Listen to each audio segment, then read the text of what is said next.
회장님, 최근 불거진 대응그룹의 경영진 내부 갈등에 대해 어떻게 생각하십니까? 그리고 형님이신 한태준 상무께서 제기한 의혹들에 대해서는 어떤 입장이신지요? 그 순간이었습니다. 수백 명의 기자들이 카메라 플래시를 터뜨리며 저를 향해 질문을 쏟아내던 바로 그 순간 말이죠. 저는 마이크 앞에 서서 떨리는 손으로 준비해온 원고를 내려놓았습니다. 그리고 입을 열었죠. 저에게는 여러분이 모르는 딸이 하나 있습니다. 순간 기자회견장이 조용해졌습니다. 침묵이 흘렀죠. 그리고 곧이어 터져나온 것은 회장님, 지금 뭐라고 하신 겁니까? 숨겨둔 딸이라는 게 무슨 말씀이십니까?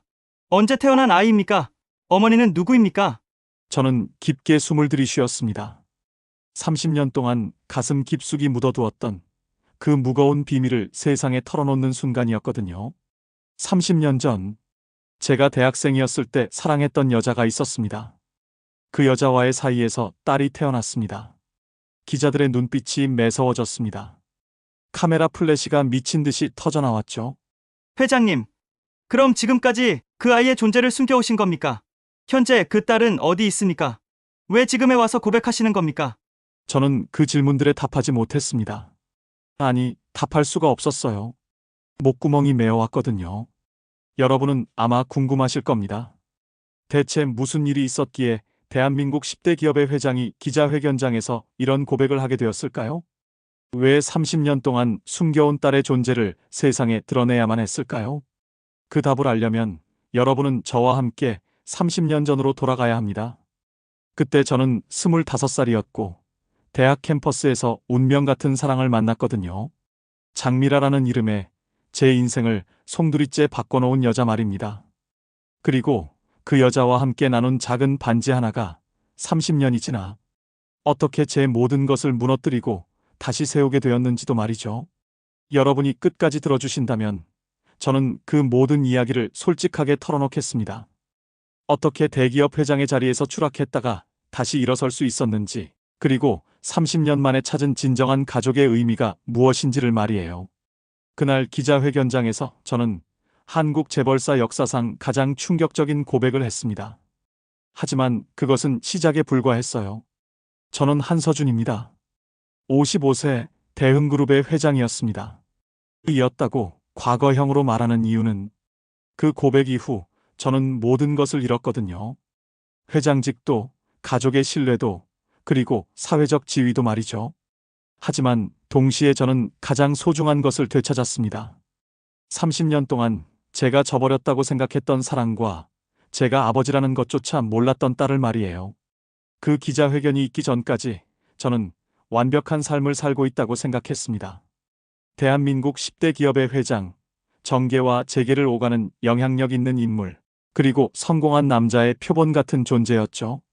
매일 아침 서울 한복판의 63층 회장실에서 내려다보는 도시의 풍경은 마치 제가 정복한 세상 같았습니다.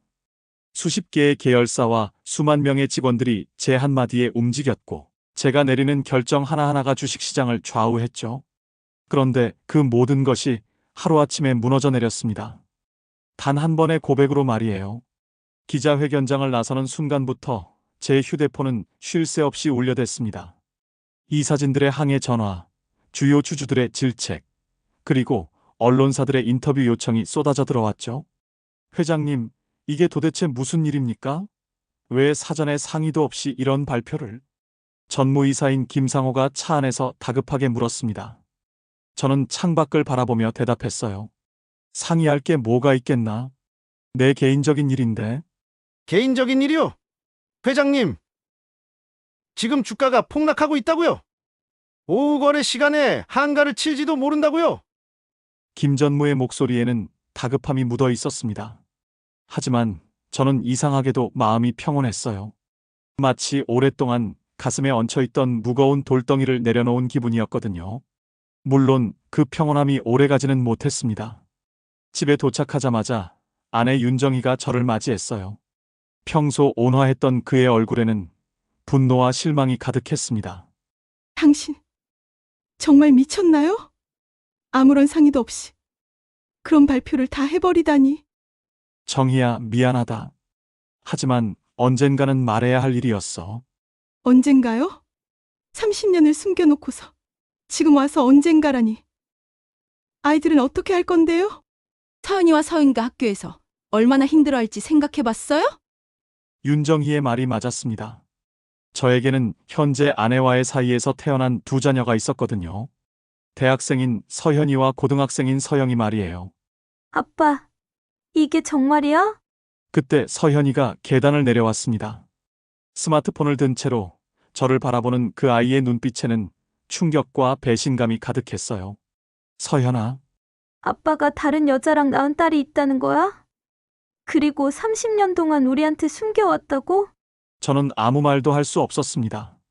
사실이니까요. 부인할 수도 없었고 변명할 수도 없었어요. 서현이는 실망한 표정으로 고개를 저었습니다. 아빠, 정말 실망이야.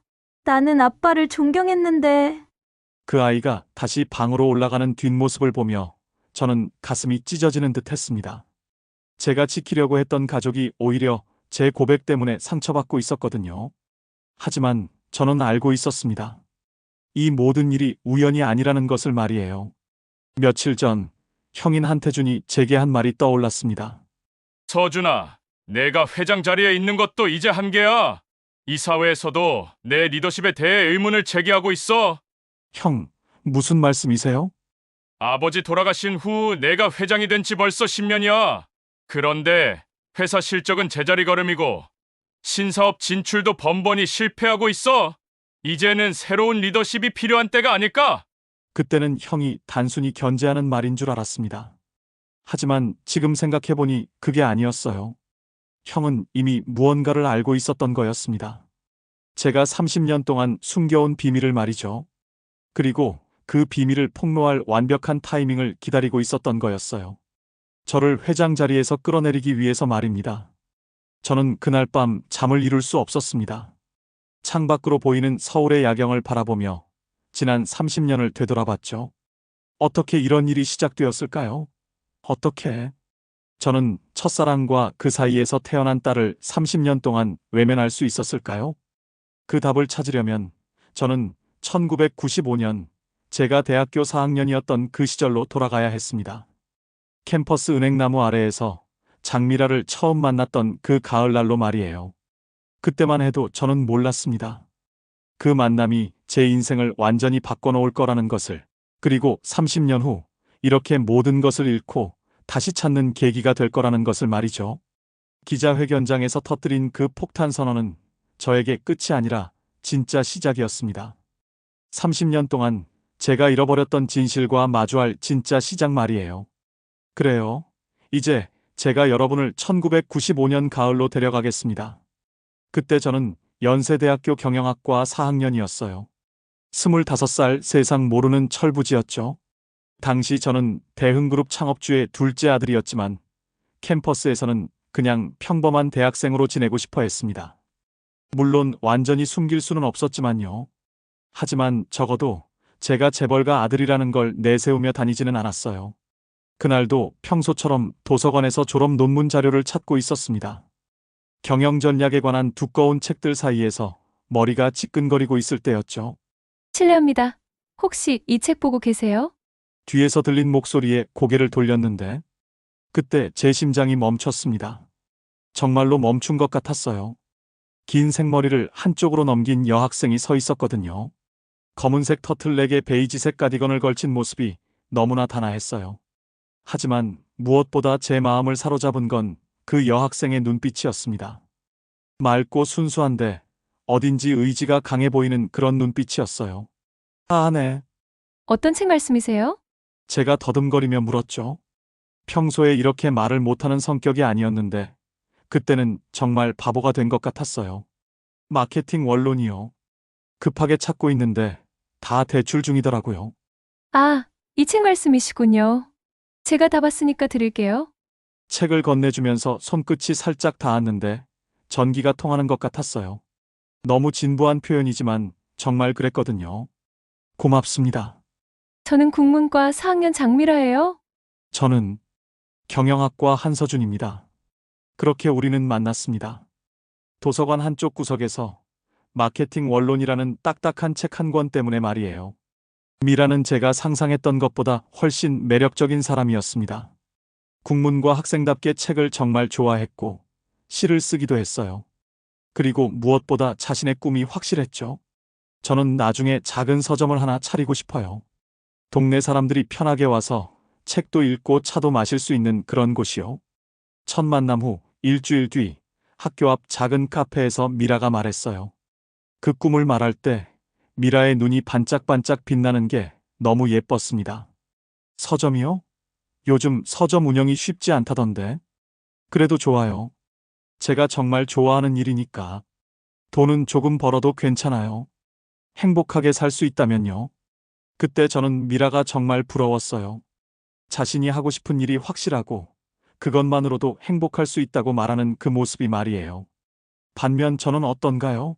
아버지가 정해놓은 레일 위에서만 살아왔고 졸업 후에는 당연히 회사에 들어가 후계자 수업을 받을 예정이었죠. 제가 정말 원하는 게 뭔지도 모르면서 말이에요. 서준 씨는 졸업하면 뭐 하실 거예요? 미라의 질문에 저는 잠시 망설였습니다. 솔직하게 말해야 할까요? 아니면 적당히 둘러대야 할까요? 저는 아마 아버지 사업을 도와야 할 것 같아요. 아, 집안이 사업을 하시는군요. 어떤 사업이세요? 그냥 작은 회사예요. 거짓말이었죠. 하지만 미라에게 제가 재벌가 아들이라고 말하고 싶지 않았어요. 그냥 평범한 대학생 한서준으로 보였으면 했거든요. 그렇게 우리는 점점 가까워졌습니다. 매일 도서관에서 만나 함께 공부하고 학교 앞 카페에서 커피를 마시며 이야기를 나눴어요. 주말에는 한강공원을 산책하거나 작은 영화관에서 영화를 보기도 했죠. 미라는 정말 순수한 사람이었어요. 세상의 복잡한 이해관계나 계산 같은 건 전혀 모르는 것 같았어요. 항상 진솔했고 웃을 때면 정말 마음 깊은 곳에서 우러나오는 웃음을 보여줬죠.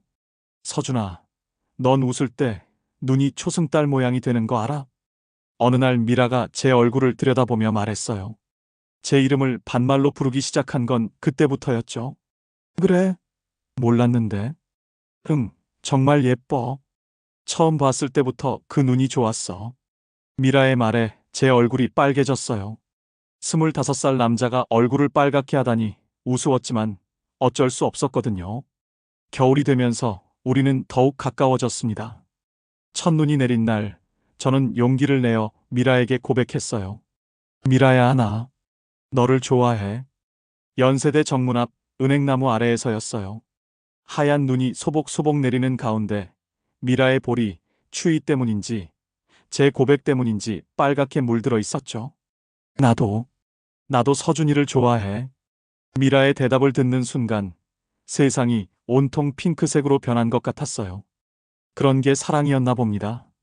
모든 게 아름답고 행복해 보이는 그런 감정 말이에요. 그 후로 우리는 연인이 되었습니다. 캠퍼스 커플이 된 거죠. 손을 잡고 학교를 다니는 게 그렇게 행복할 수가 없었어요. 미라는 정말 좋은 여자친구였습니다. 제가 힘들어할 때는 묵묵히 곁에 있어 주었고, 기쁠 때는 함께 기뻐해 주었죠. 그리고 무엇보다 저를 있는 그대로 받아주었어요. 서준아, 넌 때로는 너무 심각해. 조금 더 가벼워져도 돼. 가벼워지라고? 응, 인생이 그렇게 무겁고 복잡한 것만은 아니야. 때로는 그냥 웃고 즐기면 되는 거야. 미라의 말이 맞았어요. 저는 항상 미래를 걱정하고 아버지의 기대에 부응해야 한다는 부담감 때문에 늘 긴장하고 살았거든요. 하지만 미라와 함께 있으면 그런 걱정들이 다 사라졌어요. 봄이 되자 우리는 더욱 진지한 관계가 되었습니다. 졸업을 앞두고 있었고 앞으로의 계획에 대해서도 이야기하기 시작했죠. 서준아, 졸업하면 정말 회사 일 도와야 하는 거야? 그래야 할 것 같아. 아버지 기대도 있고. 그럼 우리는 어떻게 될까? 미라의 질문에 저는 확신에 차서 대답했어요. 당연히 계속 만나야지. 나는 너 없으면 안 돼. 정말? 정말이야. 우리 평생 함께하자. 그때 저는 정말 그렇게 생각했어요. 미라 없는 인생은 상상할 수 없었거든요. 4월의 어느 날이었습니다. 봄꽃이 만발한 캠퍼스를 걸으며 미라가 갑자기 멈춰 섰어요. 서준아, 저기 봐. 미라가 가리킨 곳에는 작은 액세서리 가게가 있었어요. 대학가에 흔히 있는 그런 가게였죠. 뭘 봐? 저 반지들. 예쁘지 않아? 진열장에는 여러 가지 반지들이 놓여 있었는데 그 중에서도 은색의 심플한 커플링이 미라의 시선을 사로잡은 것 같았어요. 들어가서 봐볼까? 저는 미라의 손을 잡고 가게 안으로 들어갔습니다. 어서 오세요. 뭘 찾고 계세요? 가게 사장님이 반갑게 맞아주었어요. 저 반지 좀 보여주세요. 커플링 말이에요. 미라가 부끄러워하면서도 용기를 내어 말했죠. 반지는 정말 예뻤어요. 심플하면서도 우아한 디자인이었고 안쪽에는 작은 하트 모양이 새겨져 있었어요. 이 반지들은 특별해요. 서로 마주보면 하트가 맞춰지도록 만들어졌거든요. 사장님의 설명을 들으며 미라의 눈이 반짝반짝 빛났어요. 서준아, 우리 이거 사자. 반지를? 응, 우리만의 약속 반지. 어때? 저는 주저하지 않고 대답했어요. 좋아, 사자. 그렇게 우리는 첫 번째 커플링을 샀습니다. 미라의 손가락에는 작은 사이즈가, 제 손가락에는 큰 사이즈가 딱 맞았어요. 서준아, 이 반지 끼고 약속하자. 무슨 약속? 우리 평생 함께 할 거라는 약속. 이 반지는 절대 빼지 않기로 하는 거야. 미라가 진지하게 말했어요. 그 순간 저도 진지해졌습니다. 알았어. 약속하자. 이 반지는 우리 사랑의 증표야. 절대 빼지 않을게. 우리는 그렇게 약속했어요. 캠퍼스 앞 작은 액세서리 가게에서 10,000원짜리 은반지 2개로 말이에요. 지금 생각해보면 정말 순수하고 아름다운 순간이었어요. 그 반지를 끼고 우리는 더욱 행복한 시간을 보냈습니다. 반지를 보며 서로를 생각하고 함께 있을 때는 반지를 마주 맞춰보며 웃곤 했죠. 서준아, 이 반지 진짜 신기해. 우리가 손을 잡으면 하트가 완전해져. 그러게. 마치 우리 둘이 하나가 되는 것 같아. 5월이 되자 졸업 시즌이 다가왔습니다. 우리는 졸업 후의 계획에 대해 더 구체적으로 이야기하기 시작했어요. 서준아, 나는 정말 서점을 차리고 싶어. 작은 곳이어도 좋으니까. 그래, 나도 도와줄게. 돈이 필요하면 내가 도와줄 수 있어. 고마워. 그런데 서준이는 정말 회사 일해야 하는 거야? 정말 하고 싶은 일이야? 미라의 질문에 저는 솔직하게 답할 수 없었어요. 사실 저에게는 선택권이 없었거든요. 대흥그룹의 후계자로 태어난 이상 회사를 이어받는 건 운명이었으니까요. 지금은 그게 제일 현실적인 것 같아. 나중에 안정되면 내가 정말 하고 싶은 일도 찾아볼게. 그래, 서준이가 행복하면 나도 행복해. 미라는 항상 그랬어요. 제가 어떤 선택을 하든 지지해 주었죠. 그런 미라가 너무 고마웠고 동시에 미안했어요. 제가 거짓말을 하고 있다는 게 말이에요. 졸업식 날이 다가왔습니다. 우리는 졸업가운을 입고 캠퍼스 곳곳에서 사진을 찍었어요. 행복한 순간들을 남기고 싶었거든요. 서준아, 우리 여기서도 사진 찍자. 미라가 가리킨 곳은 우리가 처음 만났던 도서관 앞이었어요. 여기서 우리가 처음 만났지? 응, 마케팅 원론 때문에. 그 책 덕분에 내 인생이 바뀌었어. 정말 그랬어요. 미라를 만나기 전과 후에 제 인생은 완전히 달랐거든요. 미라가 있어서 저는 진짜 행복이 뭔지 알 수 있었어요. 졸업식이 끝나고 우리는 한강공원으로 갔습니다. 노을이 지는 강변에서 마지막 데이트를 하는 기분이었어요. 서준아, 졸업하면 우리 얼마나 자주 만날 수 있을까? 매일 만나야지. 나는 미라 없으면 하루도 못 살아. 나도 그래. 서준이 없으면 세상이 무너질 것 같아. 우리는 반지를 끼고 손을 맞잡았어요. 노을빛에 반지가 반짝반짝 빛났죠. 미라야, 이 반지처럼 우리도 영원히 함께하자. 흥, 약속해. 그때만 해도 저는 정말 그렇게 생각했어요. 미라와 함께라면 어떤 어려움도 극복할 수 있을 거라고 말이에요. 하지만 세상은 제가 생각했던 것만큼 단순하지 않았습니다. 졸업과 함께 찾아온 현실은 저와 미라의 사랑을 시험하기 시작했어요. 그리고 그 시험은 생각보다 훨씬 가혹했습니다. 대학 시절의 순수한 사랑은 그렇게 끝나가고 있었어요. 하지만 그때의 저는 몰랐습니다. 그 아름다운 사랑이 곧 가장 아픈 이별로 바뀔 거라는 것을. 그리고 30년 후 그 작은 은반지 하나가 제 모든 것을 바꿔놓을 거라는 것을 말이에요. 졸업하고 한 달 후, 저는 대흥그룹 본사 63층 회장실에 서 있었습니다. 아버지 한명호 회장 앞에서 말이에요. 서준아, 이제부터 진짜 시작이다. 내가 이 회사를 이어받기 위해서는 제대로 된 경영 수업을 받아야 해. 너는 내 형 몫까지 열심히 해야 한다. 아버지의 목소리는 언제나처럼 권위적이었어요. 창밖으로 보이는 서울 시내가 마치 아버지가 정복한 영토처럼 펼쳐져 있었죠. 네, 아버지. 저는 고개를 숙였습니다. 하지만 마음 한편으로는 미라 생각뿐이었어요. 졸업 후 미라와 만나는 시간이 줄어들고 있었거든요. 먼저 경영지원팀에서 회사 전반을 파악하고 그 다음에는 각 계열사를 돌면서 실무를 익혀야 한다. 최소 3년은 걸릴 거야. 3년이요? 그래, 3년. 그리고 그 기간 동안은 사적인 일에 신경 쓸 여유는 없을 거다. 알겠지? 후계 구도에서 밀린 형은 늘 나를 시기 질투하며 호시탐탐 나를 끌어내리려 견제하고 있었어요. 또한 아버지는 늘 무거운 말들로 나를 채찍질하고 막중한 책임들을 강조하며 나의 언행을 조심할 것을 경고하고 하셨습니다. 마치 제가 요즘 여자친구와 시간을 많이 보낸다는 걸 알고 계신 것 같이 말입니다. 아버지, 그런데 뭐? 저에게 중요한 사람이 있습니다. 결혼을 생각하고 있는 여자가 있어요. 순간 아버지의 표정이 차갑게 변했어요. 결혼? 누구와? 장미라라는 여학생입니다. 국문과를 졸업했고 정말 좋은 여자예요. 장미라? 집안이 어떻게 되나? 평범한 서민층 가정입니다. 아버지는 중학교 교사시고 어머니는 주부세요. 아버지는 코웃음을 쳤어요. 서준아, 정신 차려라. 넌 대흥그룹의 후계자야. 결혼도 전략이다. 우리와 비슷한 수준의 가문과 손을 잡아야 회사에도 도움이 되는 거야. 하지만 아버지, 사랑도 중요하지 않나요? 사랑으로 밥 먹고 살 거냐? 너는 개인 한서준이 아니라 대흥그룹 한서준이야. 그 책임감을 가져라. 그날 밤 저는 미라를 만났습니다. 홍대 앞 작은 카페에서였어요. 미라는 제 표정만 봐도 무슨 일이 있었는지 알 수 있는 사람이었거든요. 서준아, 무슨 일 있어? 표정이 안 좋아. 미라야, 아버지가 반대하셔. 뭘 반대하시는데? 우리 결혼 말이야.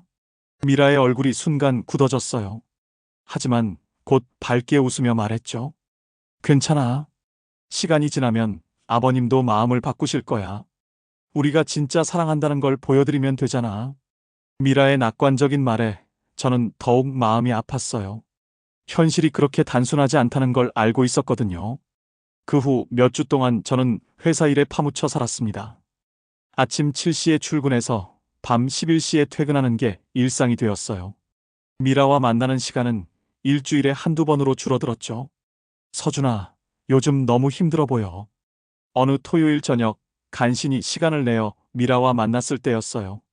미라가 걱정스러운 표정으로 제 얼굴을 바라보고 있었습니다. 회사 일이 생각보다 복잡해. 배워야 할 게 너무 많아. 그래도 건강이 최우선이야. 너무 무리하지 마. 미라는 항상 저를 걱정해 주었어요. 하지만 그때의 저는 그런 미라의 마음을 제대로 헤아리지 못했습니다. 회사 일에만 매몰되어 있었거든요. 그리고 9월의 어느 날이었어요. 미라에게서 급한 연락이 왔습니다. 서준아, 만날 수 있어? 중요한 얘기가 있어. 미라의 목소리에는 뭔가 다급함이 묻어 있었어요. 저는 서둘러 약속 장소로 향했습니다. 미라는 평소와 달리 많이 긴장해 보였어요. 손을 떨고 있었고 얼굴도 창백했죠. 미라야, 무슨 일이야? 어디 아픈 거야? 서준아, 나. 미라는 한참 동안 말을 하지 못했어요. 그리고 마침내 입을 열었죠. 나 임신한 것 같아.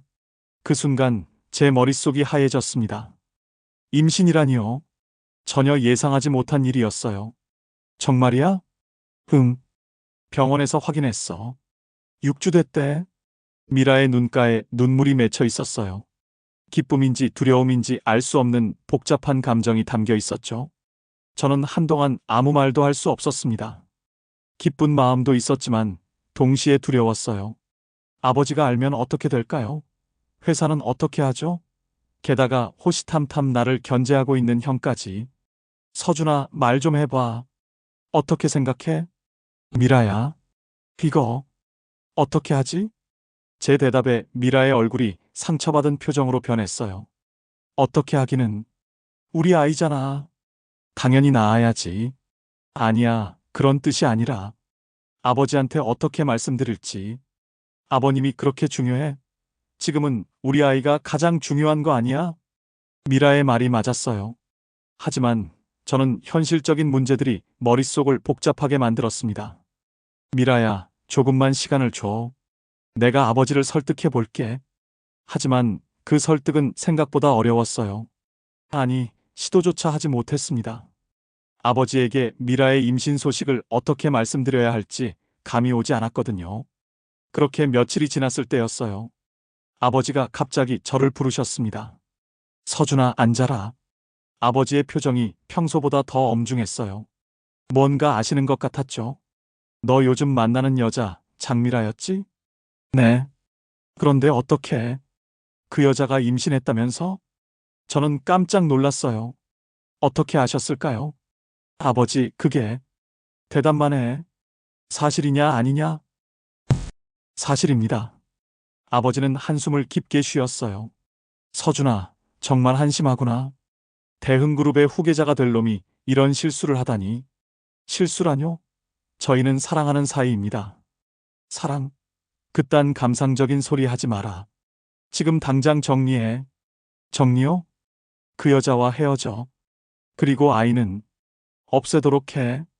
아버지의 말에 제가 펄쩍 뛰었어요. 아버지, 그런 말씀하시면 안 됩니다. 제 아이예요. 내 아이? 너는 지금 개인 한서준이 아니라 대흥그룹의 후계자야. 그런 스캔들이 터지면 회사 이미지에 얼마나 큰 타격이 될지 모르겠니? 하지만은 없다. 내일까지 정리해. 안 그러면 너도 회사에서 쫓겨날 줄 알아. 그날 밤 저는 잠을 이룰 수 없었습니다.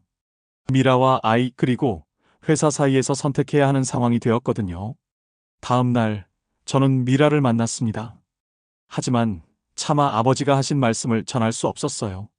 서준아, 아버님께 말씀드렸어? 아직. 시기를 보고 있어. 언제까지? 배가 불러오면 숨길 수도 없어. 미라의 말이 맞았어요. 하지만 저는 계속 미루기만 했습니다. 그로부터 며칠 후 미라에게서 마지막 연락이 왔어요. 서준아, 만나자. 마지막으로. 미라는 한강공원에서 기다리고 있었어요. 우리가 처음 데이트했던 그 장소에서요. 하지만 미라의 얼굴은 완전히 달라져 있었습니다. 서준아, 나 결정했어. 뭘 결정했는데? 나는 이제 너랑 헤어질 거야. 그리고 아이도 지우고. 미라야, 무슨 소리야? 갑자기 왜 그런 말을? 우리는 너무 다른 세상 사람이야. 나는 평범한 집안 딸이고, 너는 재벌가 아들이고. 그런 건 중요하지 않아. 중요하지 않다고. 서준아, 정말 그렇게 생각해? 그럼 왜 아버지를 설득하지 못하는 거야? 저는 할 말이 없었어요. 미라의 말이 다 맞았거든요. 미라야, 조금만 기다려줘. 내가 아버지를 다시 잘 설득해 볼게. 언제까지? 1년? 아니면 2년? 그동안 나는 어떻게 해? 아이는 어떻게 하고? 약속을 어겼어. 너는 나를 지켜주지 못했고 나는 더 이상 버틸 수가 없어. 미라의 눈에서 눈물이 떨어졌어요. 하지만 그 눈빛은 단호했습니다. 미라야, 제발. 서준아, 고마웠어. 그리고 그동안 정말 행복했어. 하지만 이제 끝이야. 우리 각자, 우리 길을 가자. 그렇게 미라는 제 인생에서 갑자기 아주 갑자기 사라졌어요. 연락처도 바꾸고 집도 이사를 갔죠. 저는 미라를 찾으려고 했지만 이미 늦었었어요. 30년이 지난 지금 돌이켜보면 그때의 저는 정말 비겁했던 것 같아요. 미라와 아이를 지켜주지 못했고 아버지의 압박에 굴복했죠. 사랑보다 의무를 선택했고 행복보다 안전함을 택했습니다. 그 후 저는 아버지가 정해주신 대로 살았어요. 게다가 사랑하지도 않는데 회사의 성장에 필요한 집안의 딸과 정략 결혼도 했습니다. 그 이후 내 과거를 잊기 위해 회사 일에만 매진했죠. 하지만 잊으려 해도 언제나 가슴 한편에는 미라에 대한 그리움과 후회가 자리 잡고 있었습니다. 미라는 어떻게 살았을까요? 정말 아이를 지웠을까요? 만약 아이를 지우지 않았다면 혼자서 아이를 낳고 키우며 얼마나 힘들었을까요? 그 아이는 아빠 없이 건강하게 자랐을까요? 저는 밤마다 그런 생각에 잠들지 못했어요. 하지만 세월은 흘렀고 저는 그 아픔을 가슴 깊이 묻어둔 채 살아왔습니다. 언젠가는 미라를 다시 만날 수 있을 거라는 희망을 품고 말이에요. 그리고 30년 후 정말로 그 만남이 이루어졌습니다. 하지만 그 재회는 제가 상상했던 것과는 완전히 다른 방식이었어요. 30년이 흘렀습니다. 2025년 6월, 저는 55세가 되어 대흥그룹 회장실에 앉아 있었어요. 회장이 된 지 벌써 10년째였죠. 그날도 평범한 하루였습니다. 아침 일찍 출근해서 각종 회의를 진행하고 오후에는 새로운 사업 계획을 검토하고 있었어요. 30년 전 미라와의 일은 이미 제 마음 깊숙한 곳에 묻어둔 지 오래였습니다. 회장님, 삼시의 마케팅팀 보고가 있습니다. 비서 한도윤이 들어와 일정을 알려줬어요. 한 비서는 저와 15년을 함께한 믿을 만한 사람이었죠. 알겠네. 그런데 한 비서, 점심은 먹었나? 벌써 2시가 넘었는데. 아, 회장님 점심 못 드셨죠? 오늘 회의가 너무 길어져서. 그때 문득 예전 생각이 났어요. 대학 시절 미라와 함께 먹었던 칼국수 맛이 그리워진 거죠. 요즘 고급 레스토랑 음식만 먹다 보니 가끔 그런 소박한 음식이 생각날 때가 있었거든요. 한 비서, 오늘은 밖에서 점심 먹자. 어디 소박한 곳으로? 회장님, 밖에서 식사하시겠다고요? 보안상 늘 가신던 곳으로 가시는 게. 가끔은 직원들이 먹는 음식도 먹어야지. 혹시 이 근처에 맛있는 칼국수집 같은 곳 없나? 한 비서는 잠시 생각하더니 대답했어요. 아, 회사에서 10분 정도 걸리는 곳에 작은 칼국수집이 있습니다. 직원들이 가끔 가는 곳인데 맛있다고 하더라고요.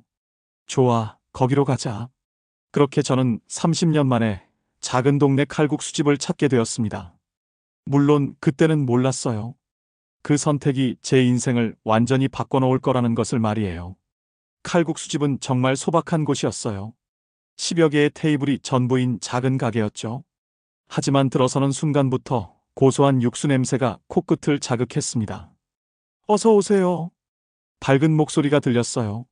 카운터에서 주문을 받고 있는 젊은 여성이었죠. 30대 초반으로 보이는 그 여성은 단정한 앞치마를 두르고 있었는데 처음 보는 얼굴인데도 어딘지 낯익은 느낌이 들었어요. 칼국수 둘이요. 한 비서가 주문을 했습니다. 저는 자리에 앉아 주변을 둘러봤어요. 벽에는 각종 메뉴판과 함께 가족 사진 같은 것들이 걸려 있었죠. 잠깐만요. 금방 나갑니다. 주문을 받은 여성이 주방으로 들어가며 말했어요. 그 목소리에서 뭔가 따뜻함이 느껴졌습니다. 회장님, 여기 분위기 괜찮네요. 정말 동네 맛집 같아요. 한 비서가 말했지만 저는 대답하지 못했어요. 왠지 모르게 마음이 어수선해졌거든요. 이 가게에서 느껴지는 분위기가 예전 미라와 자주 갔던 칼국수집과 비슷했기 때문일까요? 잠시 후 그 여성이 칼국수를 가져왔어요. 칼국수 2개 나왔습니다. 맛있게 드세요. 그때였어요. 제 눈이 그 여성의 손목에 꽂혔습니다. 거기에는 작은 은반지가 끼워져 있었거든요. 아주 심플한 디자인의 반지였는데 어딘지 낯익었어요. 아니, 낯익은 정도가 아니었습니다. 저는 한눈에 알아봤습니다. 그 반지는 제가 30년 전 미라와 함께 샀던 바로 그 커플링이었어요. 저 실례합니다. 저도 모르게 그 여성을 불렀어요. 심장이 미친 듯이 뛰고 있었죠. 네, 무엇을 도와드릴까요? 혹시 그 반지 어디서 구하신 건가요? 갑작스러운 질문에 그 여성이 당황하는 기색을 보였어요. 반지요? 아, 이거요? 여성이 자신의 손목을 내려다봤어요. 네, 그 반지 말입니다. 어디서 나신 건지. 이 반지는 어머니가 주신 거예요. 어머니가 엄청 아끼시는 건데 제가 대학교 입학할 때 주셨어요. 어머니가 주셨다고요? 제 머릿속이 복잡해졌어요. 설마, 정말 설마. 혹시 본인 성함이 어떻게 되시나요? 저는 은채예요. 박은채입니다. 박은채. 미라의 성이 장 씨였는데 왜 박 씨일까요? 하지만 그 반지, 그리고 어딘지 낯익은 얼굴. 죄송한데 어머님 성함도 물어봐도 될까요? 은채가 이상하다는 듯이 저를 바라봤어요. 왜 갑자기 어머니 얘기를? 아, 죄송합니다. 그냥 그 반지가 너무 특별해 보여서요. 그때 주방에서 목소리가 들렸어요. 은채야, 손님이 뭐라고 하시니? 그 목소리를 듣는 순간 저는 온몸에 전율이 흘렀어요. 30년이 지났지만 절대 잊을 수 없는 목소리였거든요. 주방에서 한 여성이 나왔어요. 50대 초반으로 보이는데 세월의 흔적들은 얼굴에 있었지만 그래도 여전히 아름다웠어요. 장미라였습니다. 30년 만에 다시 만난 제 첫사랑이었어요. 어머니, 이분이 제 반지에 대해 물어보시는데 은채가 미라를 보며 말했어요. 그 순간 미라와 제 눈이 마주쳤습니다. 미라의 얼굴이 순간 하얗게 질렸어요. 그리고 손에 들고 있던 접시가 바닥에 떨어져 산산조각 났죠. 이런 어째, 어머니 괜찮으세요? 은채가 깜짝 놀라며 미라를 붙들었어요. 괜찮다. 은채야, 그냥 안으로 들어가 있어. 미라의 목소리가 떨리고 있었어요. 어머니, 얼굴이 왜 이렇게 하얘요? 들어가라니까. 미라가 은채를 재촉했어요. 은채는 영문을 모르겠다는 표정으로 주방 안으로 들어갔죠. 가게 안이 조용해졌어요. 다른 손님들도 몇 없었고 한비서도 알아서 자리를 피해준 상태였어요. 미라와 저는 한동안 서로를 바라보기만 했습니다. 30년이라는 세월이 우리 사이에 흘렀지만 그 눈빛만은 예전 그대로였어요. 미라야. 제가 먼저 입을 열었어요. 한서준. 정말 너구나. 미라의 목소리에는 복잡한 감정이 섞여 있었어요. 그리움, 원망, 당황. 모든 게 뒤섞인 것 같았죠. 30년 만이네. 어떻게 여기를. 우연히 점심을 먹으러 왔어. 그런데 은채가 반지를. 은채는 내 딸이야. 미라가 단호하게 말했어요. 하지만 저는 이미 알고 있었어요. 은채의 나이 그리고 그 반지를 보고 말이에요. 미라야, 혹시 은채가? 아니야. 내가 생각하는 그런 거 아니야. 미라가 제 말을 가로막았어요. 하지만 그 목소리에는 확신이 없었죠. 미라야, 그 반지. 은채가 끼고 있는 그 반지는 30년 전 우리가 함께 샀던. 더 이상 얘기하지 마. 미라야, 제발. 나한테 진실을 말해줘. 은채가 내 딸이야, 맞지? 미라의 눈에서 눈물이 떨어졌어요. 서준아, 왜 이제 와서 그런 걸 묻는 거야? 30년도 지난 일을. 미라야, 나는 널 찾으려고 했어. 하지만 연락처도 바뀌고 이사도 가서 찾으려고 했다고? 정말? 미라가 비웃듯이 말했어요. 그래, 정말이야. 나는 30년 동안 너를 잊은 적이 없어. 그럼 왜 그때 나를 지켜주지 못했어? 왜 내 아버지 말에 굴복했어? 미라의 말에 저는 할 말이 없었어요. 사실이었거든요. 미라야, 미안해. 정말 미안해. 그땐 내가 어리고 겁이 많았어. 미안하다고? 30년 늦은 사과가 무슨 소용이야? 그때 주방에서 은채가 나왔어요. 어머니, 무슨 일이에요? 왜 우시는 거예요? 은채가 걱정스럽게 미라를 바라봤어요. 그리고 저를 향해 경계하는 눈빛을 보냈죠. 아저씨, 저희 어머니한테 무슨 말을 하신 거예요? 은채야, 그냥 안으로 들어가 있어. 미라가 다시 은채를 말렸어요. 어머니, 이상해요. 뭔가 숨기는 게 있으시잖아요. 은채가 고집을 부렸어요. 그러자 미라가 한숨을 깊게 쉬었죠.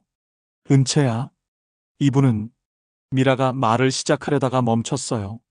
어떻게 설명해야 할지 막막한 것 같았거든요. 저도 마찬가지였어요. 갑자기 나타나서 나는 내 아버지다라고 말할 수는 없었거든요.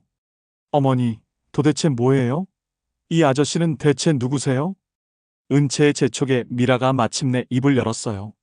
은채야, 이분은 엄마의 옛날 친구야. 옛날 친구요? 응, 아주 오래전에 알았던 사람이야. 미라는 그렇게 둘러댔어요. 하지만 은채는 뭔가 이상하다는 것을 눈치챈 것 같았어요. 그런데 왜 어머니가 우시는 거예요? 단순한 친구분이면. 은채야, 엄마가 너무 놀라서 그래. 갑자기 나타나서. 저는 그 모습을 지켜보며 가슴이 찢어지는 것 같았어요. 제 딸이 바로 앞에 있는데 아버지라고 말하지 못하고 미라는 30년 동안 혼자 아이를 키우며 얼마나 힘들었을까요? 미라야, 우리 따로 얘기 좀 할 수 있을까? 제가 조심스럽게 물었어요. 아니야. 할 얘기 없어. 미라가 단호하게 거절했어요. 제발. 30년 만에 만났잖아. 10분만 시간을 내줘. 서준아, 그만해. 이미 끝난 일이야. 하지만 저는 포기할 수 없었어요. 30년 동안 궁금했던 모든 것들을 확인하고 싶었거든요. 미라야, 내가 정말 알고 싶은 게 있어. 은채가 내 딸이 맞지? 제 질문에 각의 정적에 휩싸였어요.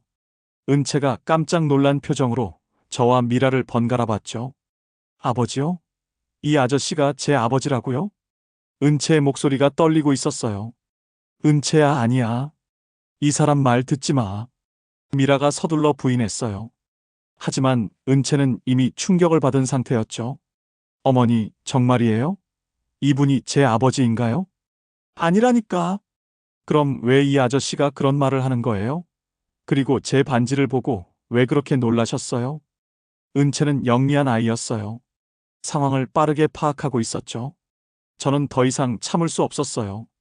은채야, 미안하다. 갑자기 나타나서 놀라게 해서.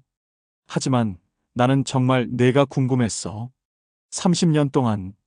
서준아, 그만해. 미라가 소리를 질렀어요. 하지만 이미 모든 게 드러난 상황이었죠.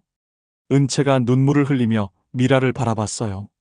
어머니, 그럼 정말 이분이 제 아버지인가요? 왜 30년 동안 저한테 거짓말을 하신 거예요? 미라는 아무 말도 할 수 없었어요. 그저 눈물만 흘릴 뿐이었죠. 그 순간 저는 깨달았어요. 제가 30년 전에 저지른 실수가 얼마나 많은 사람을 아프게 했는지를. 그리고 이제 와서 나타난 제가 또다시 상처를 주고 있다는 것을 말이에요. 하지만 동시에 알았어요. 이제는 진실을 마주해야 할 때라는 것을. 더 이상 도망칠 수는 없다는 것을 말이에요. 그 작은 칼국수집에서 30년 만의 재회는 그렇게 시작되었습니다. 가슴 아픈 진실과 함께 말이에요. 칼국수집을 나서는 발걸음이 무거웠습니다. 30년 만에 만난 미라와 은채. 그 충격적인 재회 이후 저는 며칠 동안 정신을 차릴 수 없었어요. 한 비서가 걱정스럽게 물었죠. 회장님, 괜찮으십니까? 그날 이후로 계속 이상하세요. 한 비서, 만약 30년 전에 잘못한 일이 있다면 지금이라도 바로잡을 수 있을까? 갑자기 무슨 말씀이세요? 저는 대답하지 못했어요. 어디서부터 설명해야 할지 막막했거든요.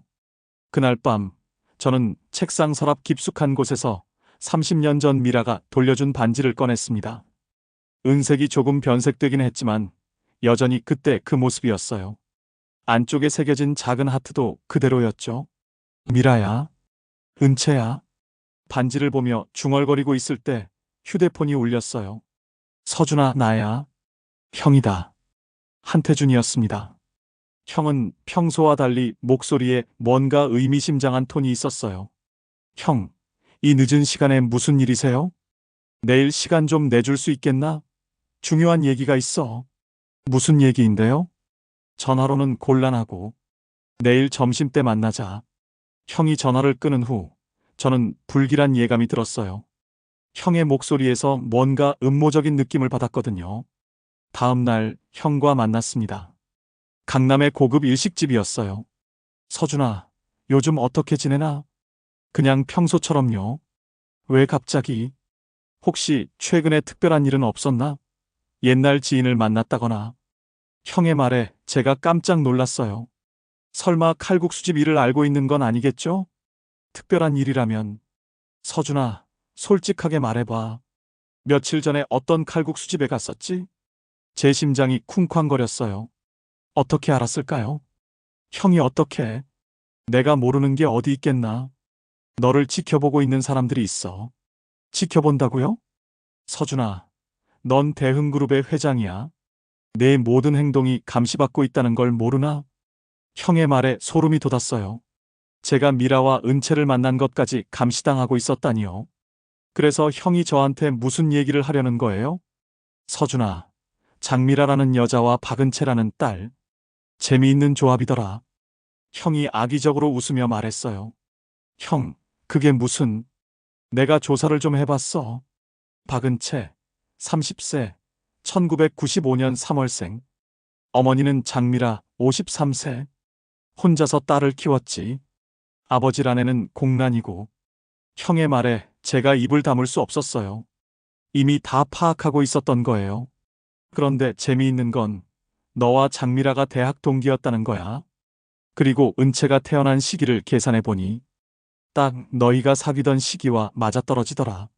형, 그만해요. 왜? 사실이잖아. 서준아, 내가 30년 동안 숨겨온 딸이 있다는 거지? 형의 눈빛이 번뜩였어요. 마치 오랫동안 기다려온 기회를 잡은 것 같았죠. 형은 대체 뭘 원하는 거예요? 간단해. 회장직에서 물러나. 뭐라고요? 너는 이미 자격을 잃었어. 혼외자를 두고도 30년 동안 숨겨온 사람이 어떻게 대기업 회장 자리에 있을 수 있겠나? 형의 본심이 드러났어요. 결국 저를 회장 자리에서 끌어내리려는 것이었죠. 형, 이건 개인적인 일입니다. 회사 경영과는 상관없어요. 상관없다고? 서준아, 내가 너무 순진하구나. 이런 스캔들이 터지면 회사 이미지가 얼마나 타격을 받을지 모르겠나? 스캔들이라니요? 그래, 스캔들이야. 대기업 회장, 30년간 숨겨온 딸 공개 이런 제목으로 기사가 나간다면 어떨까? 형의 말에 제가 벌떡 일어났어요. 형, 설마 언론에 흘리려는 건 아니죠? 그건 내 선택에 달려 있어. 자진해서 물러나면 조용히 넘어갈 수도 있고. 협박하시는 거예요? 협박이 아니라 제안이야. 서준아, 현명한 선택을 해라. 그날 저는 형의 협박에 굴복하지 않았어요. 하지만 이미 늦었습니다. 일주일 후, 저는 충격적인 뉴스를 접하게 되었어요. 회장님, 큰일입니다. 한 비서가 다급하게 회장실로 뛰어들어왔어요. 손에는 태블릿을 들고 있었죠. 무슨 일인가? 인터넷 뉴스에 회장님 관련 기사가 떴습니다. 한 비서가 태블릿을 제게 건넸어요.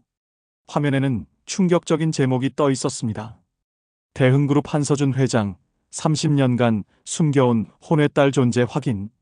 제 눈앞이 캄캄해졌어요. 결국 형이 언론에 흘린 것이었죠. 기사 내용은 더욱 충격적이었습니다.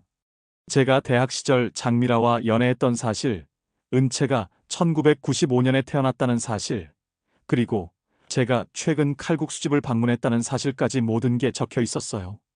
이건 어떻게? 회장님, 이미 다른 언론사들도 후속 보도를 준비하고 있다고 합니다. 한 비서의 말에 제가 주저앉을 뻔했어요. 30년 동안 숨겨왔던 비밀이 하루아침에 세상에 드러난 거였죠. 휴대폰이 쉴 새 없이 울려댔어요. 언론사들의 인터뷰 요청이 쏟아지고 있었죠. 회장님, 어떻게 하시겠습니까? 일단 아무에게도 확인해주지 마. 변호사와 상의한 후에 대응하자.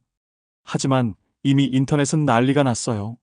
포털 사이트 실시간 검색어 1위가 한서준 혼외자였고, 각종 커뮤니티에서는 추측성 글들이 난무했죠. 그날 오후, 더 큰 충격이 기다리고 있었어요. 주요 방송사 뉴스에서 이 소식을 톱으로 다룬 거였죠. 대흥그룹 한서준 회장이 30년 전 대학 시절 연인과의 사이에서 딸을 두었다는 의혹이 제기됐습니다. 본 방송사 취재 결과 뉴스 앵커의 목소리가 제 심장을 찔렀어요. 이제 전 국민이 알게 된 것이었죠. 집으로 돌아가는 길이 지옥 같았어요. 기자들이 회사 앞에 몰려와 있었고 집 앞에도 취재진들이 진을 치고 있었거든요. 간신히 집에 들어가자마자 아내 윤정희가 울면서 저를 맞이했어요. 당신, 이게 정말이에요? 뉴스에서 나온 게 사실이라고요? 정희야, 미안해. 미안하다고요? 30년 동안 거짓말을 하고 살았으면서 미안하다고요? 아내 정희의 목소리에는 분노와 절망이 섞여 있었어요. 그리고 분노한 아내는 저에게 이혼 서류를 내밀었어요. 나는 이 사건으로 가족들이 받은 상처와 충격을 잘 알기에 아무런 변명 없이 이혼에 동의할 수밖에 없었습니다. 다음 날 회사에 가니 분위기가 싸늘했어요. 직원들이 저를 보는 시선이 예전과 달랐죠. 수군거리는 소리도 들렸고요. 회장님, 이사회에서 긴급 회의를 소집했습니다. 한 비서가 알려줬어요. 예상했던 일이었죠. 이사회의에 들어가니 모든 이사들의 표정이 심각했어요. 그리고 맨 앞자리에는 형 한태준이 앉아 있었죠. 한서준 회장님, 이번 사태에 대해 해명해 주시기 바랍니다. 대표이사가 차가운 목소리로 말했어요. 제가 30년 전 일로 여러분께 심려를 끼쳐드려 죄송합니다. 죄송하다고요? 회장님, 이건 단순한 개인사가 아닙니다. 회사 이미지에 큰 타격을 주는 일이에요. 이미 주가가 10% 넘게 떨어졌습니다. 주주들의 항의도 빗발치고 있고요. 이사들의 질책이 쏟아졌어요. 그리고 마침내 형이 입을 열었죠. 서준아, 내가 이 상황을 어떻게 수습할 생각이니? 형, 시간을 좀 주세요. 제가 해결하겠습니다. 해결? 이미 온 나라가 다 아는데 어떻게 해결하겠다는 거야? 그때 다른 이사가 말했어요. 한서준 회장, 사퇴하시는 게 회사를 위한 길입니다. 사퇴요? 네, 이런 상황에서는 회장직을 유지할 수 없습니다. 다른 이사들도 고개를 끄덕였어요. 이미 분위기는 정해진 것 같았죠. 잠깐만요. 이건 제 개인적인 일입니다. 회사 경영관은 개인적인 일이라고요? 한 회장님, 대기업 총수에게는 개인적인 일이란 게 없습니다. 모든 게 회사와 연결되어 있어요. 결국 저는 그 자리에서 사퇴서를 제출해야 했어요. 30년 동안 준비해온 자리에서 하루아침에 쫓겨나게 된 거였죠. 회장실을 나서며 마지막으로 서울 시내를 내려다봤어요. 어제까지만 해도 제 것 같았던 풍경이 이제는 남의 것 같았죠. 회장님, 아니 전임 회장님, 한 비서가 망설이며 말했어요. 이제는 회장이 아니니까 호칭도 바뀐 거였죠. 고생 많았어, 한 비서. 앞으로 어떻게 하실 건가요? 모르겠어. 일단 집에 가서 차근히 생각을 좀 해봐야지. 하지만 집에 가는 것도 쉽지 않았어요. 기자들이 여전히 진을 치고 있었거든요. 한서준 전 회장, 사퇴 소감이 어떠신가요? 은채 씨와 면담 계획은 있으신가요? 30년 동안 양육비를 지급하지 않은 것에 대해서는 어떻게 생각하십니까? 기자들의 질문 공세가 쏟아졌어요. 저는 아무 대답도 하지 못하고 집 안으로 피했죠. 그런데 그날 저녁 더 큰 충격이 기다리고 있었어요. 뉴스에서 은채가 인터뷰하는 모습이 나온 거였어요. 저는 그분을 아버지라고 생각하지 않습니다. 은채의 차가운 목소리가 제 가슴을 찔렀어요. 30년 동안 저와 어머니를 버리고 살았던 분을 어떻게 아버지라고 할 수 있겠어요? 지금 와서 나타나서 우리 삶을 엉망으로 만들고. 은채의 눈에는 분노와 원망이 가득했어요. 어머니가 혼자서 저를 키우시느라 얼마나 고생하셨는데. 그분은 그동안 편안하게 회장 노릇하고 계셨잖아요. 그럼 앞으로 한서준 전 회장과 만날 의향은 없으신가요? 기자가 물었어요. 없습니다. 전혀 없어요. 저한테는 아버지가 없어요. 지금까지도 그랬고 앞으로도 그럴 거예요.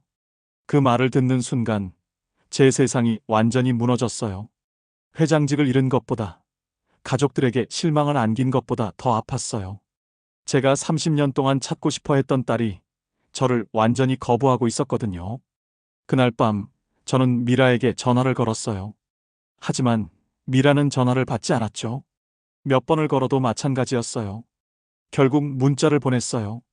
미라야, 미안해. 내가 또다시 너와 은채를 힘들게 했어. 정말 미안해. 하지만 답장은 오지 않았어요. 저는 그렇게 모든 것을 잃었습니다.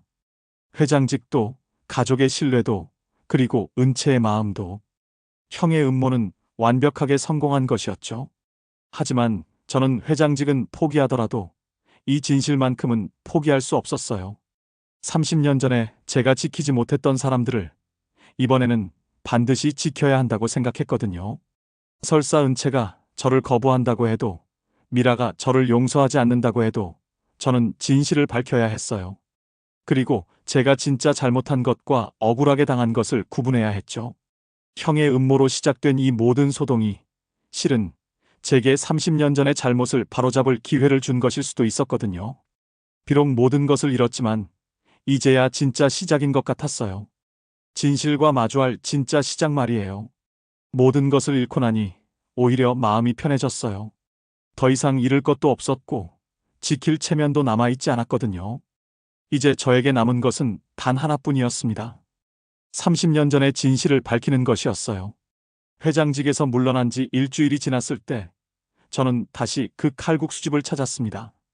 이번에는 혼자였어요. 더 이상 숨을 것도 부끄러워할 것도 없었거든요. 가게 앞에 서니 마음이 두근거렸어요.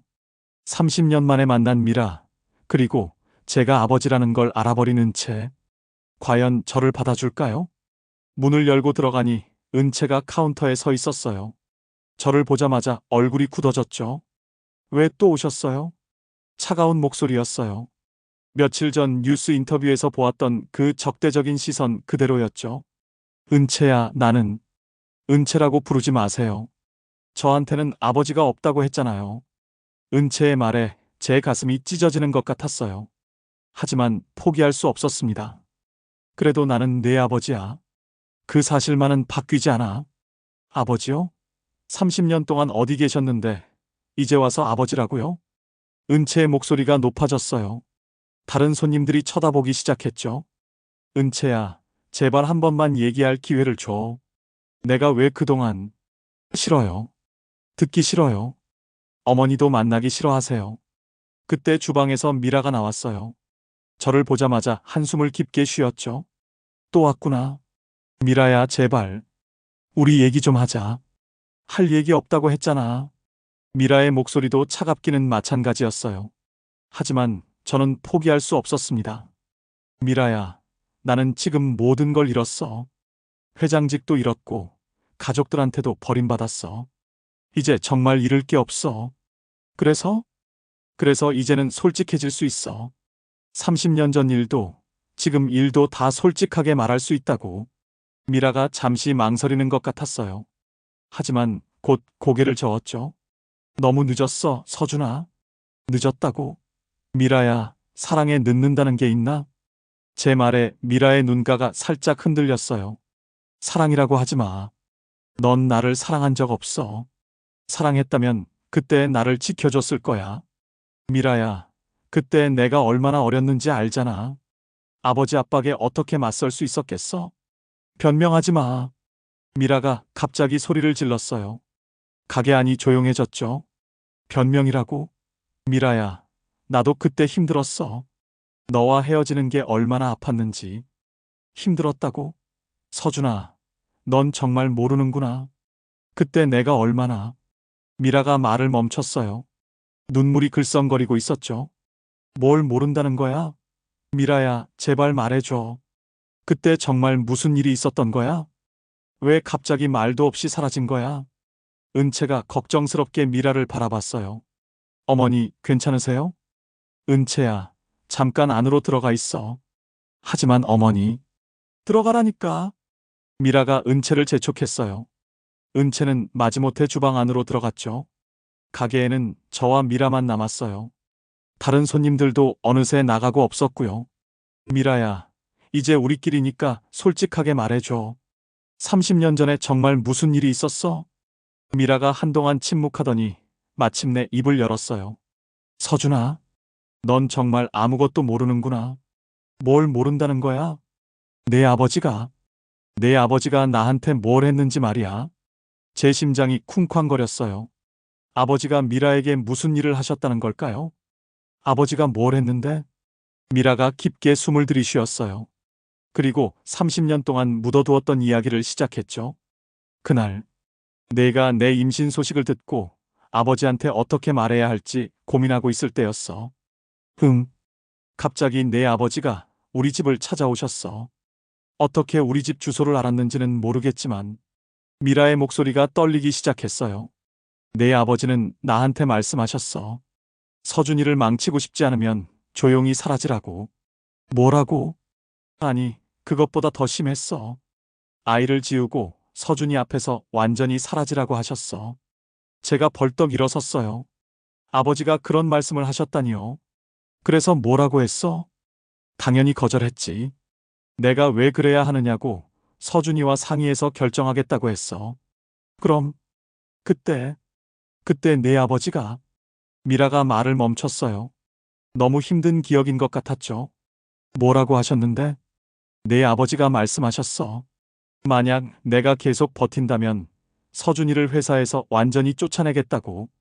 그리고 우리 집안도 가만두지 않겠다고. 제가 주먹을 불끈 쥐었어요. 아버지가 그런 협박을 하셨다니. 그뿐만이 아니야. 내 아버지는 내가 임신한 사실을 온 세상에 알리겠다고 하셨어. 그러면 서준이가 사회적으로 매장될 거라고. 아버지가 정말 그런 말씀을. 그래. 그리고 마지막에 이렇게 말씀하셨어. 내가 정말 서준이를 사랑한다면 서준이의 앞길을 막지 마라. 서준이는 평범한 사람이 아니다. 큰 그릇이다. 내 같은 미천한 여자가 붙잡고 있을 사람이 아니다. 미라의 목소리에서 30년 전의 상처가 고스란히 느껴졌어요. 미라야. 그때 나는 정말 혼란스러웠어. 내 아버지 말이 맞는 것 같기도 했고, 정말로 내가 너의 앞길을 막는 건 아닌가 싶기도 했어. 그래서 며칠을 고민했어. 그런데 결정적인 일이 하나 더 있었어. 뭔데? 내 아버지가 다시 오셨어. 이번에는 돈 봉투를 들고. 미라의 눈에서 눈물이 떨어졌어요. 얼마였는데? 5억 원. 정말 큰 돈이었지. 그리고 말씀하셨어. 이 돈으로 아이를 지우고 다른 곳으로 이사 가서 살라고. 단, 다시는 서준이 앞에 나타나지 말라고. 제가 머리를 쥐어뜯었어요. 아버지가 돈으로 미라를 내쫓으려 했다니요. 그래서 받았어? 처음에는 거절했어. 하지만 내 아버지가 마지막에 한 말. 그 말 때문에 마음이 바뀌었어. 무슨 말? 미라가 눈물을 닦으며 말했어요. 만약 내가 계속 버티면 서준이가 평생 고생할 거다. 서준이를 정말 사랑한다면 서준이가 행복할 수 있는 길을 선택해라. 그게 진짜 사랑이다. 이렇게 말씀하셨어. 제 가슴이 무너지는 것 같았어요. 아버지의 그 말이 미라에게는 얼마나 잔인했을까요? 그래서 돈을 받고 떠난 거야? 아니야. 돈은 받지 않았어. 그럼 나는 그냥 사라졌어. 돈도 받지 않고 연락처도 바꾸고 집도 이사하고 완전히 사라진 거야. 왜 돈도 받지 않고? 돈을 받으면 정말로 너를 판 것 같았어. 나는 너를 사랑했으니까. 돈 때문에 떠나는 게 아니라 정말로 너를 위해서 떠나는 거라고 생각하고 싶었어. 미라의 말에 제가 울음을 터뜨렸어요. 30년 동안 미라가 저를 버렸다고 생각했는데 사실은 저를 지키기 위해 모든 걸 희생한 거였어요. 미라야, 정말 미안해. 나는 30년 동안 내가 나를 버렸다고 생각했어. 나도 그게 낫다고 생각했어. 내가 나를 원망하더라도 내가 행복하게 살 수 있다면. 그리고 나는 내 아버지를 잘 알기에 너에게 더 몹쓸 짓을 할지도 모른다고 생각했어. 미라야, 나는 너를 잃고 하루도 행복한 적이 없었어. 30년 동안 너를 그리워하며 살았어. 정말이야. 내가 다른 여자와 결혼하고 아이들을 낳고 살았지만 마음 한편에는 항상 너에 대한 그리움이 있었어. 미라가 고개를 숙였어요. 서준아, 나도 미안해. 왜? 30년 동안 내가 나쁜 사람이라고 생각했어. 나와 은채를 버리고 편안하게 산 이기적인 사람이라고. 미라야.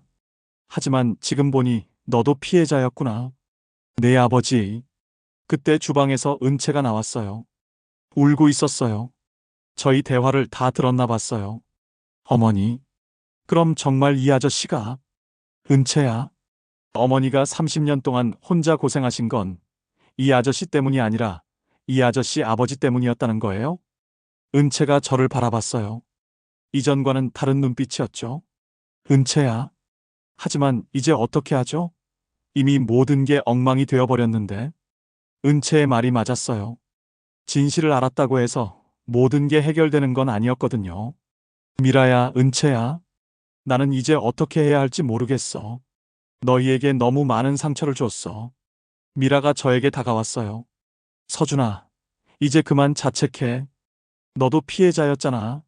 하지만 결과적으로는 내가 너희를 아프게 한 거야. 30년의 오해가 풀렸으니 그것만으로도 난 충분해. 쉽지는 않겠지만 시간이 지나면 이 아픔들이 가시겠지. 그 순간 저는 깨달았어요. 30년이 지났지만 아직 늦지 않았다는 것을.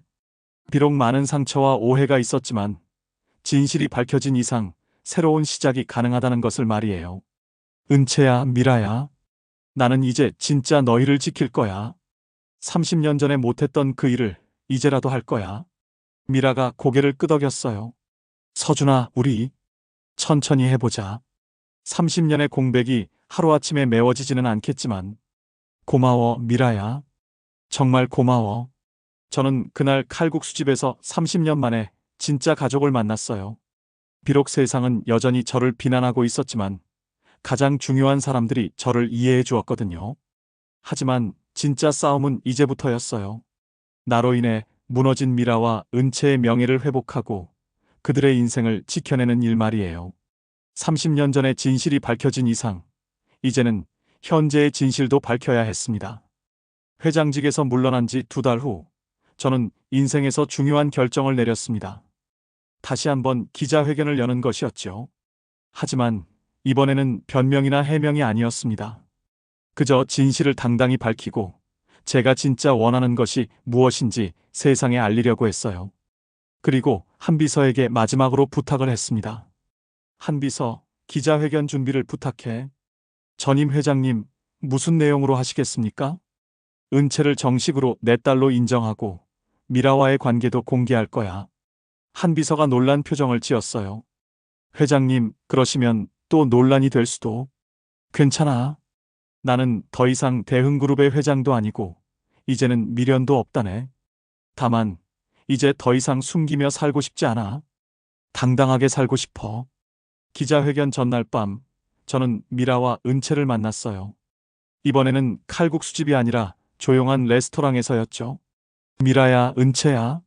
내일 기자회견에서 우리 이야기를 할 거야. 무슨 이야기요? 은채가 궁금해했어요. 은채가 내 딸이라는 걸 공식적으로 인정하고 미라와 내가 다시 만나게 된 이야기를 할 거야. 미라가 걱정스러운 표정을 지었어요. 서준아, 괜찮을까? 또 시끄러워질 텐데. 상관없어. 나는 모든 것을 내려놨는 걸. 그리고 더 이상 숨지 않을 거야. 30년 전에 내가 못했던 일을 이제라도 할 거야. 무슨 일? 너희를 지키는 일. 당당하게 내 가족이라고 말하는 일. 은채의 눈이 반짝거렸어요. 정말 그렇게 하실 거예요? 그래, 은채야. 아빠가 늦었지만 이제라도 너를 내 딸로 자랑스럽게 소개하고 싶어. 다음 날 기자회견장은 기자들로 가득 찼어요.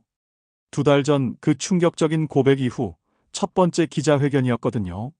안녕하세요. 한서준입니다. 제가 단상에 서자 플래시가 터져나왔어요. 오늘 이 자리에 선 것은 대흥그룹 회장이 아니라 그저 인간 한서준으로 여러분들께 진실을 말씀드리기 위해서입니다. 저는 준비해온 원고를 내려놓았어요. 이번에는 진심으로 말하고 싶었거든요. 2달 전 저는 이 자리에서 30년간 숨겨온 딸의 존재를 고백했습니다. 그 이후 많은 일들이 있었고 진실이 하나씩 밝혀졌습니다. 기자들이 조용히 제 말에 귀를 기울이고 있었어요. 30년 전 저는 사랑하는 여자를 지키지 못했습니다. 아버지의 압박과 제 자신의 나약함 때문에 가장 소중한 사람들을 잃었죠. 제 목소리가 떨리기 시작했어요. 그 결과 장미라라는 여성은 30년 동안 혼자서 아이를 키워야 했고 제 딸 은채는 아버지 없이 자라야 했습니다. 하지만 이제 저는 그 잘못을 바로잡으려고 합니다. 저는 주머니에서 작은 상자를 꺼냈어요. 30년 전 미라와 함께한 반지가 들어 있었죠. 이것은 30년 전 제가 장미라와 함께 샀던 커플링입니다. 영원히 함께하자고 약속했던 그 반지죠. 기자들이 웅성거렸어요. 30년이 지났지만 그 약속을 이제라도 지키고 싶습니다. 그때 문이 열리며 미라와 은채가 들어왔어요. 제가 미리 부탁한 일이었죠. 기자회견장이 술렁거렸어요. 모든 카메라가 미라와 은채에게 향했죠. 저는 오늘 이 자리에서 공식적으로 말씀드립니다. 박은채는 제 딸입니다. 그리고 장미라는 제가 30년 동안 사랑해온 여자입니다. 미라가 제 옆에 서자 기자들의 플래시가 미친 듯이 터져나왔어요. 그 순간 기자회견장에서 박수가 터져나왔어요. 기자들조차 제 용기에 감동한 것 같았죠. 저는 미라의 손에 반지를 끼워줬어요. 30년 만에 다시 제자리를 찾은 반지였어요. 은채야, 이리 와. 은채가 저희 옆에 섰어요. 그 순간 우리는 정말 가족이 된 기분이었어요. 저는 박은채를 제 딸로 정식 인정하며 앞으로 하는 채로 성을 바꿀 예정입니다. 기자들이 질문을 쏟아내기 시작했어요. 은채 씨는 어떤 기분이신가요? 은채가 마이크 앞에 섰어요. 30년 동안 아버지가 없다고 생각하며 살았는데 이제야 진짜 아버지를 만났어요. 늦었지만 정말 행복합니다. 그럼 한서준 회장을 용서하신 건가요? 사실은 아버지도 피해자였더라고요. 오히려 제가 아버지를 오해했던 걸 사과드리고 싶어요. 은채의 말에 또다시 박수가 터져나왔어요. 기자회견이 끝난 후 저희는 함께 칼국수집으로 갔어요. 모든 것이 시작된 그곳으로 말이에요. 어머니, 아버지, 우리 정말 가족이 된 거예요? 은채가 신기해하며 물었어요. 그래, 이제 정말 가족이야. 미라가 은채의 머리를 쓰다듬었어요. 30년이 걸렸지만 결국 우리 약속을 지킨 거네. 제가 미라의 손을 잡으며 말했어요. 반지가 햇빛에 반짝거리고 있었죠. 서준아, 앞으로 어떻게 살 거야? 글쎄, 일단 결혼부터 하고 은채 대학원 진학도 도와주고 그리고 미라 서점 차리는 꿈도 이뤄주고 싶어. 서점? 30년 전에 내가 하고 싶다던 그 서점 말이야. 이제라도 해보지 않을래? 미라의 얼굴이 밝아졌어요. 정말? 이 나이에도 할 수 있을까? 물론이지. 나이가 뭐가 중요해? 꿈에는 유통기한이 없어. 그로부터 석 달 후 저희는 조용한 결혼식을 올렸어요. 화려한 대형 결혼식이 아니라 가족과 가까운 지인들만 초대한 소박한 결혼식이었죠. 은채가 미라의 들러리를 섰어요. 어머니, 정말 예뻐요. 아버지가 30년 전에 어머니한테 반한 이유를 알겠어요. 은채야, 너도 예쁘다. 우리 딸이 이렇게 컸구나. 저는 턱시도를 입고 미라를 기다리고 있었어요. 30년 만에 사랑하는 사람과의 결혼식이었죠. 미라가 웨딩드레스를 입고 나타났을 때 시간이 멈춘 것 같았어요. 53세의 미라였지만 제 눈에는 23세 때 그 모습 그대로였어요. 미라야, 정말 아름다워. 서준아, 우리 정말 결혼하는 거야? 그래, 이번에는 정말이야. 그 누구도 우리를 갈라놓을 수 없어. 결혼 선서를 할 때였어요. 나 한서준은 장미라를 아내로 맞이하며 30년 전에 못다한 약속을 이제라도 지키겠습니다. 평생 당신을 사랑하고 지키겠습니다. 나 장미라는 한서준을 남편으로 맞이하며 30년의 기다림이 헛되지 않았음을 확인합니다. 이제부터 진짜 가족으로 살아가겠습니다. 결혼 반지를 교환할 때 저희는 30년 전 그 커플링을 다시 꼈어요. 새 반지가 아니라 그 오래된 반지로 말이에요. 이 반지가 우리에게는 가장 소중해. 그래, 이 반지가 우리를 다시 만나게 해줬어. 결혼식 후 신혼여행은 제주도로 갔어요. 은채도 함께였죠. 가족여행이었어요. 아버지, 어머니, 저 정말 행복해요. 은채가 바닷가에서 말했어요. 나도 행복해, 은채야. 30년 만에 완전한 가족이 된 기분이야. 서준아, 우리 앞으로 어떻게 살까? 미라가 물었어요. 평범하게 살자. 그저 서로 사랑하고 은채 결혼시켜주고 손자 손녀 보고 그렇게 평범하게. 평범한 게 제일 어려운 거야. 그래도 이제는 할 수 있을 것 같아. 우리 셋이 함께니까. 6개월 후 미라의 서점이 문을 열었어요. 은채 서점이라는 이름이었죠. 왜 은채 서점이야? 제가 물었어요. 은채가 우리를 다시 만나게 해줬으니까. 그 고마움을 담아서. 서점은 미라가 30년 전에 꿈꿨던 그대로였어요. 책도 팔고 차도 마실 수 있는 복합 문화 공간이었죠. 어머니, 정말 멋져요. 은채가 감탄했어요. 30년 늦었지만 꿈은 이뤄지는구나. 미라가 행복해했어요. 그리고 1년 후 더 큰 기쁨이 찾아왔어요. 은채가 좋은 사람을 만나 결혼한다고 한 거였어요. 아버지, 어머니, 저 결혼해요. 정말? 어떤 사람인데? 대학원 선배예요. 정말 좋은 분이에요. 저는 복잡한 심정이었어요. 기쁘기도 했지만 딸을 보낸다는 게 아쉽기도 했거든요. 아빠가 직접 예단도 준비하고 결혼식도 제대로 해줄게. 고마워요, 아버지. 30년 늦었지만 이제야 진짜 아버지 노릇을 해보시는 거네요. 은채의 결혼식 날, 저는 은채와 함께 버질로드를 걸었어요. 30년 만에 아버지 역할을 제대로 하는 순간이었죠. 은채야, 행복해야 해. 그날 밤, 저는 미라와 함께 한강공원을 걸었어요. 30년 전 자주 걸었던 그 길이었죠. 미라야, 우리 정말 해냈네. 뭘? 30년 전 약속. 영원히 함께 하자고 했던 그 약속. 그러게. 좀 돌아왔지만 결국 약속을 지켰네. 우리는 손을 맞잡고 걸었어요. 손가락에 끼워진 그 낡은 반지가 달빛에 반짝거렸죠. 서준아, 다음 생에도 나를 찾아줘. 다음 생에는 더 빨리 찾을게. 30년씩이나 기다리게 하지 않을 거야. 그렇게 우리의 이야기는 끝이 났어요. 아니, 끝이 아니라 진짜 시작이었죠. 30년의 기다림 끝에 맞은 진짜 시작 말이에요. 세월이 흘러 저희는 손자 손녀도 보게 되었고 미라의 서점은 동네 명소가 되었어요. 그리고 저는 진짜 행복이 무엇인지 알게 되었죠. 권력도 돈도 명예도 중요하지만 가장 중요한 건 사랑하는 사람들과 함께하는 것이라는 걸 말이에요. 30년 전 그 작은 은반지가 우리를 다시 만나게 해주었고 진짜 가족이 되게 해주었어요. 약속은 비록 늦었지만 결국 지켜졌고 사랑은 세월을 이겨냈습니다. 그래서 저는 이제 확신합니다. 진짜 사랑은 시간을 초월한다는 것을, 그리고 진실한 약속은 언젠가 반드시 이루어진다는 것을 말이에요. 여러분, 이것이 제 이야기였습니다. 30년이라는 긴 시간 동안 헤어져 있었지만 결국 다시 만날 수 있었던 사랑 이야기였죠. 세상에는 때로 기적 같은 일들이 일어납니다. 포기하지 않고 기다리는 사람들에게 말이에요.